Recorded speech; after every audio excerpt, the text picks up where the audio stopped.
Hallo meine Lieben und willkommen zu einem neuen Video. Wie ihr seht, wir haben schon wieder einiges gebaut, denn wenn man nicht außer Haus gehen kann, was gibt es Besseres als etwas zu bauen? Und wir haben uns dieses Set geschnappt, was ja ein recht neues ist, nämlich die 60258 Lego City, die Tuning-Werkstatt. Ganz genau, die große Tuning-Werkstatt, fast 900 Teile. Riesenbauspaß und ich denke, das wird einen guten Platz in unserer Lego-Stadt finden. Das auf jeden Fall.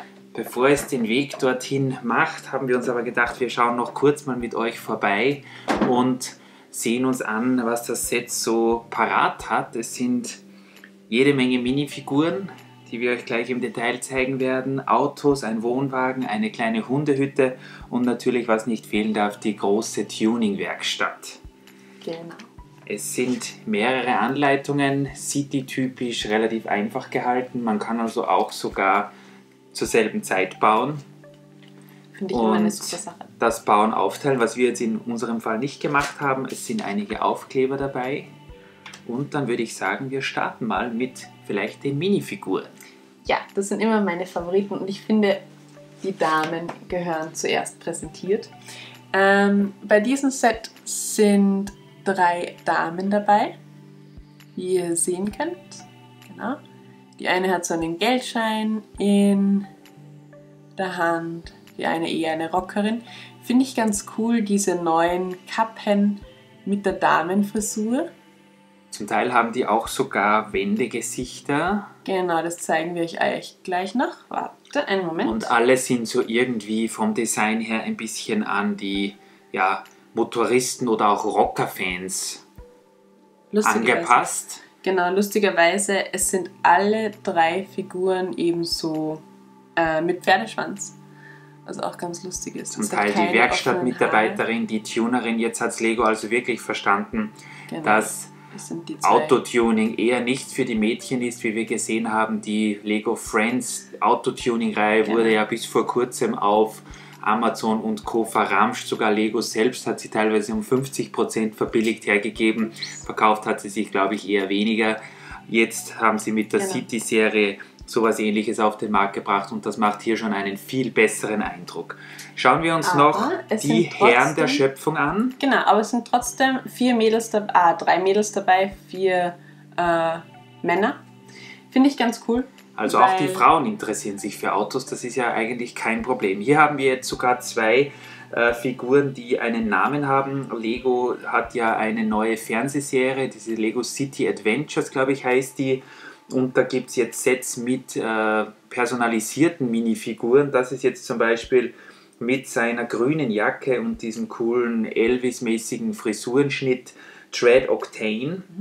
Der Fahrer, wenn man auf der Verpackung schaut, mit diesem Dragster, den wir euch gleich zeigen werden, und der junge Mann im Blaumax mit seiner Werkstattuniform in Blau und Rot, das ist Karl Hubs, also der wahrscheinlich in der Werkstatt arbeitet. Ich hoffe, ihr könnt das sehen. Ich wollte gerade sagen, wenn du da hinüber schaust, ist das schwierig, denn die Kamera will dir immer nach. Das geht nicht. Verzeihung, ja, wie gesagt, der Fokus von der Kamera, der ist manchmal noch nicht so perfekt. Auch hier haben wir zum Teil Wendegesichter, die wir uns auch gleich anschauen werden. Nur 1. Lustigerweise, ja, haben nicht alle Figuren Wendegesichter. Also zum Teil gibt es immer lustige und traurige oder lustige und angespannte Gesichter. Genau, aber da kann man ja eher ein Wendegesicht. Dann ein wenig wählen, was einem hier am besten gefällt. Oder man kann es natürlich auch austauschen, das ist auch kein Problem. So, wie gehen wir jetzt weiter? Ich würde sagen, wir schauen uns jetzt zuerst mal die kleineren. Genau, ich würde auch sagen, und nämlich auch ein weiteres Highlight für mich war ja dieser süße Hund. Das ist auch mein Highlight, zu dem kommen wir dann aber gleich. Fangen wir vielleicht zuerst mal an mit einem Motorrad, was auch dabei ist. Das ist das neue Lego City Motorrad. Hier in diesem, ja, hellbraun würde ich sagen.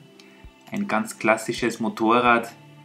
Lustigerweise mit der Flamme. Ja, ich wollte gerade sagen, also die wird wahrscheinlich, wenn wir das Set in unsere Lego-Stadt tun, nicht mit darauf kommen.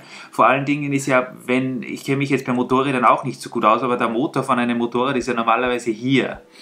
Und dieses Motorrad hat hinten, natürlich, wir sind in einer Tuning-Werkstatt, aber dieses Motorrad hat hier hinten anscheinend noch so einen Afterburner mit einer großen Flamme hinten drauf.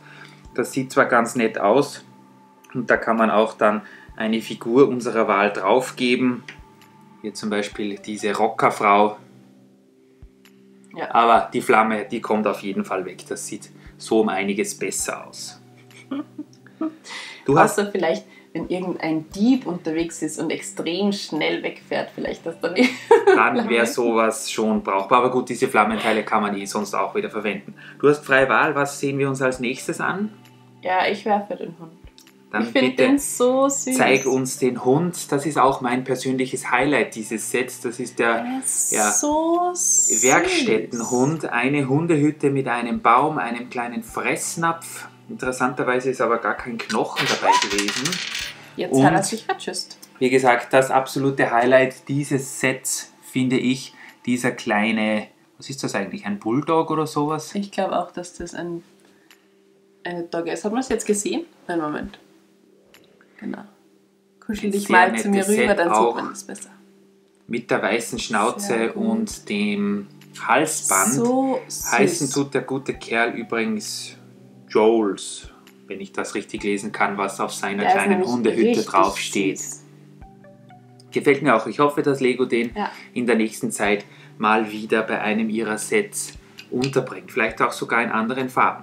Nun, dann sind wir ja hier eigentlich in einer Tuning-Werkstatt. So viel wird aber gar nicht getuned. Wir haben jetzt schon gesehen, eine Hundehütte mitsamt Hund und auch hier ein kleiner Anbau. Das sieht aber eher nach einem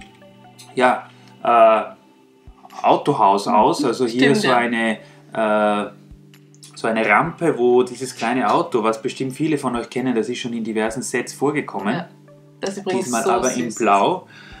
Ist eigentlich eines der besten Autos, die ich jemals von Lego gesehen habe, denn es ist ein Auto, das Türen hat. Also wir können hier links und rechts die Türen aufmachen. Es ist Platz für einen Fahrer drin und sogar ein kleiner Kofferraum, in den man beispielsweise einen Koffer hineingeben kann. Und dieses Auto hat sogar eine Anhängekupplung. Also ganz was Spezielles, ganz ein einfaches Auto, aber er erfüllt seinen Zweck und das ist hier auf so einer Rampe oben. Ihr könnt das sehen. Hier steht drauf Hot Offer 50%, also das Auto gibt es zum halben Preis und das Auto kann man dann auch so auf diese Rampe hinaufgeben. Ich glaube, der Hund, Hund ergeht sich leider nicht ganz aus. Er kann mitfahren, aber so unbedingt Platz ist dafür nicht. Da braucht man schon eher die Familienkutsche, würde ich sagen. Da würden wir von der Polizei aufgehalten. Also leider eher. Also das ist wahrscheinlich nicht erlaubt. Jetzt fällt der Hund schon wieder herunter. Was aber ganz cool ist, man kann das Auto hier so schräg hinten aufgestellt auf diese Rampe hinaufstellen und das sieht dann schon so aus wie in einem Autohaus. Ganz cool. So, dann machen wir weiter beim Wohnwagen, der mir auch sehr gut gefällt. Das ist aber kein Campingwohnwagen, sondern einer, in dem der Gebrauchtwagenhändler sein Unwesen treibt, würde ich mal sagen. Vielleicht habt ihr es gesehen, diese Figur hier und dieses Bild hier, das sind dieselben Leute. Also das ist dieser doch eher zwielichtige Gebrauchtwagenhändler, der hier in seinem Wohnwagen Autos verkauft. Also er hat Handy in der Hand, wahrscheinlich versucht er den Leuten, so gut es geht, schäbige Autos zum höchstmöglichen Preis zu verkaufen. Ich wollte gerade sagen, mit einer Kaffeetasse drinnen, also viel arbeiten. Naja. Und den Wohnwagen kann man auch von hinten öffnen, um hineinzuschauen. Cool. Also das ist ganz einfach möglich. Genau. Der wird sich sicher gut in unserer Lego-Stadt machen. Was glaubst du? Das schaut super cool aus. Ja, definitiv. Auch in der Farbe Orange, glaube ich, haben wir noch keinen Wohnwagen gesehen bis jetzt. Und mein persönliches Highlight dieses Wohnwagens ist natürlich hier, du hast sie zuerst schon geöffnet, ich mache es nochmal, weil es so schön ist, diese klassische Zugtür hier jetzt mal in Orange. Gut. Weiter geht's. Was ich auch noch sehr cool finde und sofort ausprobiert habe, nachdem wir es zusammengebaut haben, dieses Teil hier. Ich habe beim Zusammenbauen zuerst gedacht, das ist so ein Teil, so ähnlich wie bei dieser Lego Friends Reihe, wo man diese Autos so wegschießen kann, indem man mit der Faust draufschlägt. Das kennt ihr bestimmt. Es hat beim Zusammenbauen so ausgesehen, es ist aber nicht das, was ich geglaubt habe, sondern... Es ist ja eine Tuning-Werkstatt. Also wenn wir jetzt zum Beispiel hier dieses grüne Auto haben mit dem... das Hund. Würstchen, das gehört wahrscheinlich zum Hund. Das habe ich gar nicht gesehen, Genau. also kein Knochen, sondern ein Hund. Und wir dieses tiefer gelegte Auto hier haben, das wir gleich besprechen werden, dann kann man das, wenn man das jetzt hier gut sieht, aufheben. Also was ist Und das die Teil Reifen dann? wechseln. Ein Wagenheber. Ja, genau. Ein Wagenheber.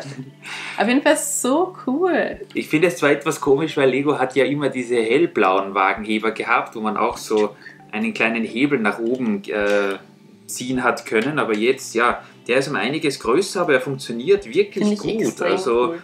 da kann man jetzt, und jetzt kommen wir ins Business der Autotuning-Szene.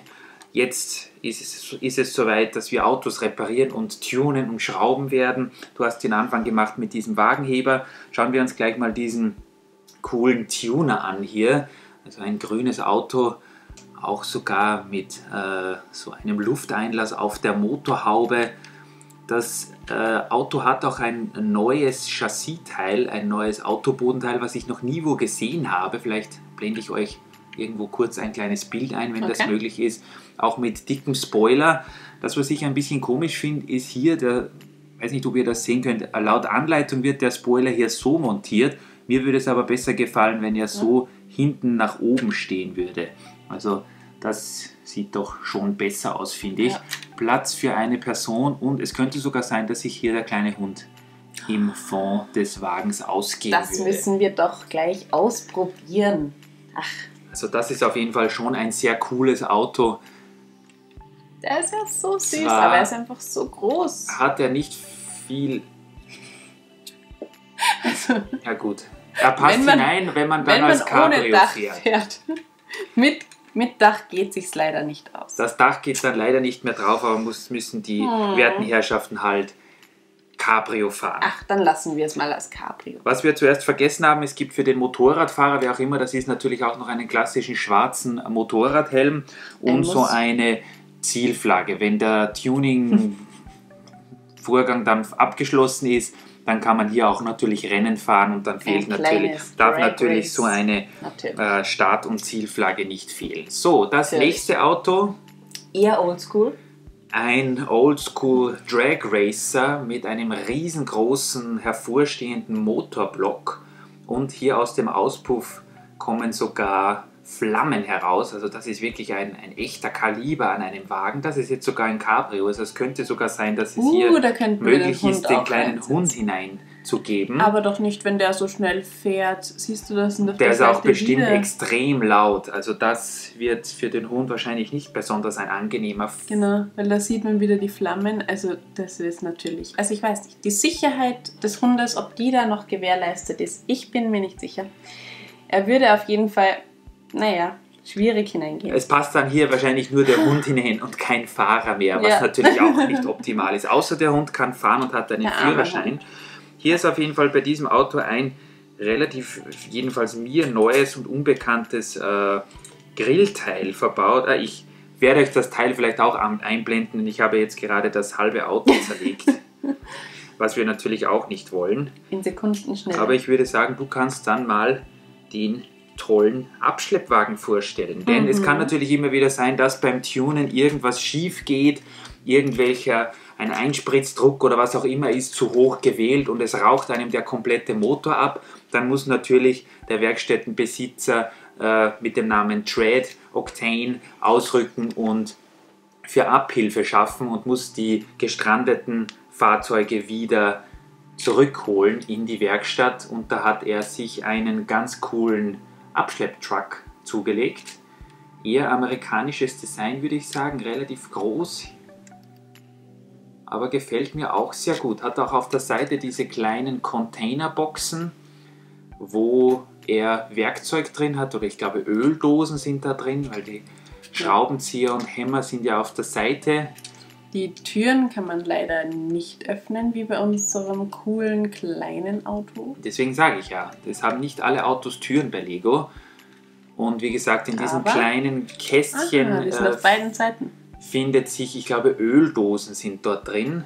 Und jetzt probieren wir noch diese Abschleppmechanik aus, denn die haben wir Moment. noch nicht gesehen. Ach, auf beiden Seiten das gleiche. Ich dachte, vielleicht ist was anderes drin. Es ist auf beiden Seiten dasselbe drin, genau. Und wenn jetzt, sagen wir mal, dieses grüne Fahrzeug hat irgendwelche technischen Probleme, dann kann man das hier irgendwie anhängen. Und es gibt auch, ich weiß nicht, ob ihr das sehen könnt, so eine kleine Mechanik, dass man hier diese Gabel hinten etwas anheben kann. Okay. Und dann sind die Vorderreifen in der Höhe und man kann hier problemlos Sehr cool. das Auto wieder zur Werkstatt zurückbringen. Sehr cool. Womit wir bei der Werkstatt sind. Die Werkstatt, die finde ich allein schon deshalb cool, weil hier vorne ein Reifen drauf ist. Ja, dieses Finde große ich, Technikrad sieht echt cool sieht super cool aus. Hier mit diesem großen Und Aufkleber. auch noch cool. Hier kann man die Seite aufmachen. Das heißt, wenn hinten drin zum Beispiel ein Fahrzeug in der Reparatur drin ist, dann kann das nach dem Reparaturvorgang so cool herausfahren. Außer man nimmt die ganze Tür raus, so wie ich. Außer man hat es mit der Tür nicht ganz so. Und was mir auch sehr gut gefällt, ist hier die Optik. Und zwar ist das nicht wie bei den meisten Sets nur eine Fassade und dahinter ist nichts, sondern wir haben hier wirklich Spieltiefe.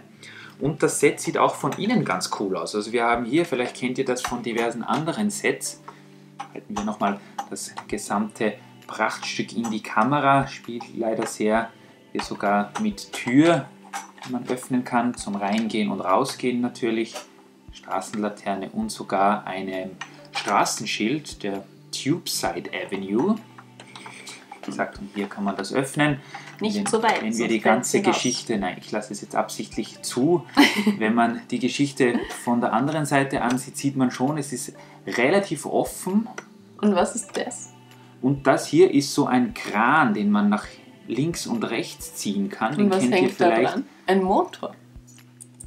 Das sieht nach einem Motorblock aus, genau, der hier wahrscheinlich für den Dragster, wo der Motor zu schwach ist und Wir brauchen einen neuen. Okay. Tuning-Freak einen stärkeren Motor will, da kann man den so, weil Motoren haben ja teilweise in dieser Größe vielleicht mehrere 100 Kilo und den kann man hier in der Werkstatt so nach hinten und nach vorne schieben und der hängt an einer Kette, wo man hier drehen kann. Und dann Das kann man hinauf den und runter. hinauf und hinunter ziehen. Also ganz toll. Hier besonderes Highlight dieser Werkstatt, ich weiß nicht, ob ihr es ja, sehen könnt, stimmt. sind so Schweißerhelme. Die kann man auch den Leuten aufsetzen. Genau, die kann man den Leuten aufsetzen, die in der Werkstatt ich arbeiten. versuche das sofort. Bei unserem Der hat wahrscheinlich, dieser Gebrauchtwagenhändler hat sicher noch nie einen Schweißerhelm der aufgehabt. Gebrauchtwarenhändler schweißt heute mal. Aber kann natürlich sein. Wie gesagt, die Werkstatt ist auch von innen ganz nett eingerichtet. Hier mit allerhand Werkzeug, Kalender, Computer. Dann gibt es ja einen Pizzakarton, auch, ja, wie gesagt, Feuerlöscher. Also das ist eigentlich ganz nett gelöst. Ich habe mir beim Zusammenbauen zuerst gedacht, dass die Werkstatt wahrscheinlich wieder relativ leer und einfach gehalten sein wird, aber das macht eigentlich ganz einen guten Eindruck. Sogar hier mit diesen großen Fenstern. Ich gebe den Helm wieder zurück. Das sieht schon sehr nett aus, wie ich finde. Auf jeden Fall. Ist echt cool.